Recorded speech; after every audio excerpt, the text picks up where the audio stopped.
Assalamualaikum warahmatullahi wabarakatuh.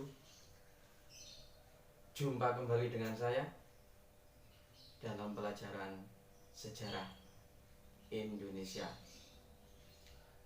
Materi kali ini merupakan kelanjutan dari materi yang kemarin,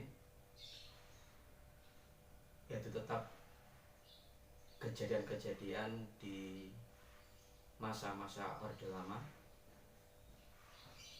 Untuk pertemuan kali ini kita akan membahas tentang demokrasi liberal yang pernah kita anut antara kurun waktu 1945 sampai 1959.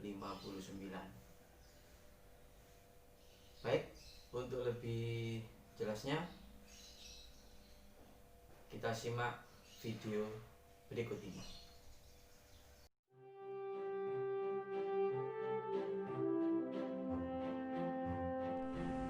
Latar belakang demokrasi liberal.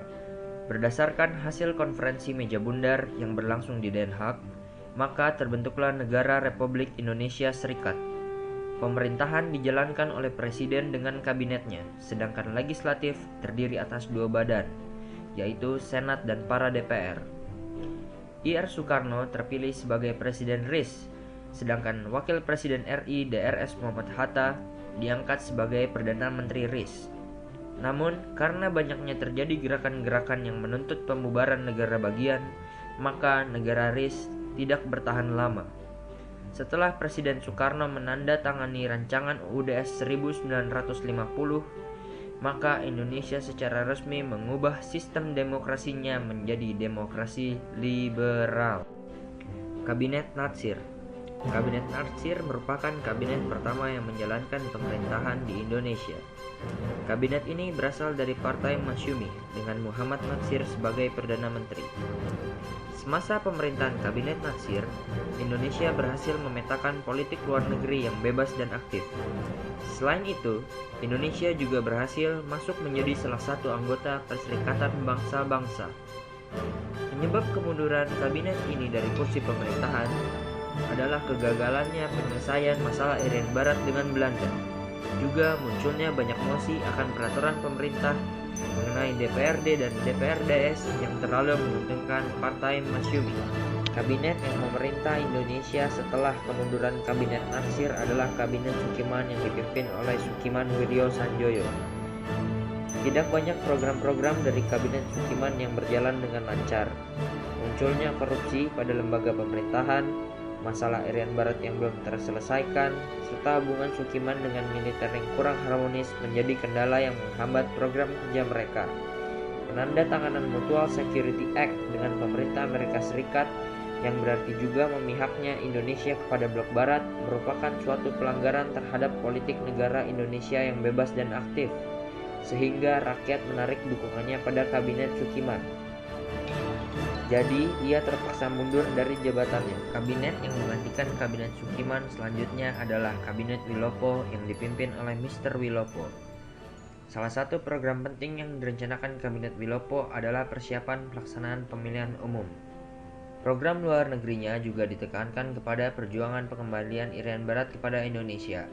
Namun, Kabinet Wilopo juga tidak luput dari masalah-masalah yang menggoyahkan kedudukannya.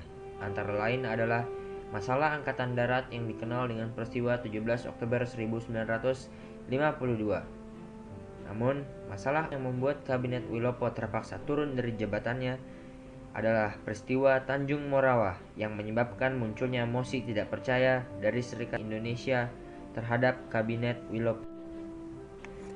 Setelah Kabinet Wilopo, kabinet selanjutnya yang memimpin Indonesia adalah Kabinet Ali Sastro Amijoyo. Kabinet ini memiliki program untuk melanjutkan persiapan penyelenggaraan pemilu, juga persiapan kerangka panitia pelaksanaan pemilihan umum. Salah satu program yang sukses dari kabinet ini adalah Konferensi Asia Afrika yang diselenggarakan di Bandung. Namun sayangnya kabinet ini terpaksa menyerahkan mandatnya kembali sebelum pemilu 1955 dapat terlaksana. dikarenakan berlanjutnya konflik pada Angkatan Darat di mana A.H. Nasution mengundurkan diri dari KSAD dan digantikan oleh Bambang Sugeng, sehingga rakyat menarik dukungannya kepada kabinet Ali Sastro Amijoyo. Selanjutnya, kabinet Ali Sastro Amijoyo digantikan oleh kabinet Burhanuddin Harahap. Salah satu hasil yang paling menonjol dari kabinet ini adalah pelaksanaan pemilu pertama bangsa Indonesia pada tahun 1955. Setelah seleksi pemilu pertama, terdapat 4 partai politik besar yang memperoleh suara terbanyak, yaitu PNI, NU, Masyumi, dan PKI. Membaiknya hubungan dengan anggota Angkatan Darat dan pembubaran Uni Indonesia Belanda juga merupakan beberapa pencapaian terbaik kabinet ini. Setelah hasil pemilu keluar, maka kabinet Burhanuddin Harahap mengundurkan diri. Ia menyerahkan mandatnya kembali kepada Presiden untuk dibentuk kabinet baru berdasarkan hasil pemilihan umum. Setelah masa pemerintahan kabinet Burhanuddin Harahap, kabinet Ali Sastro Amijoyo kembali diserai mandat untuk membentuk kabinet baru. Kabinet baru ini merupakan hasil koalisi 3 partai, yaitu PNI, Masyumi, dan NU. Beberapa program yang dapat terlaksana pada masa kabinet ini adalah pembatalan konferensi meja bundar oleh Presiden Soekarno, pelaksanaan keputusan konferensi Asia Afrika, juga peralihan perusahaan Belanda menjadi milik warga Tionghoa. Namun, timbulnya gerakan-gerakan anti-Cina dalam masyarakat membuat perpecahan di berbagai daerah. Selain itu, salah satu faktor mundur dari kabinet ini adalah banyaknya gerakan-gerakan separatis antar partai politik yang menimbulkan keretakan pada pemerintahan. Kabinet terakhir yang memerintah di Indonesia adalah Kabinet Juanda atau Kabinet Karya. Kabinet ini merupakan Zaken Kabinet, yaitu kabinet yang terdiri dari para pakar yang ahli dalam bidangnya. Kabinet ini dibentuk karena kegagalan konstituante dalam menyusun Undang-Undang Dasar pengganti UUD 1950. Beberapa pencapaian dari kabinet ini adalah pembentukan Dewan Nasional untuk menampung aspirasi rakyat, pemberantasan tindak jahat korupsi, juga ditetapkannya peraturan lautan yang tertuang dalam Deklarasi Juanda tanggal 13 Desember 1957. Hal ini merupakan bukti keberhasilan diplomasi Indonesia dalam memperjuangkan wilayah teritorial laut Indonesia.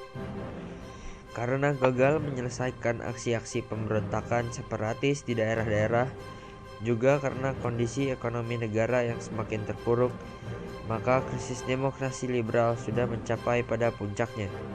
Sehingga Presiden Soekarno mengeluarkan Dekret Presiden pada 5 Juli 1959 dan mengubah demokrasi Indonesia menjadi demokrasi Demikian video pembelajaran hari ini.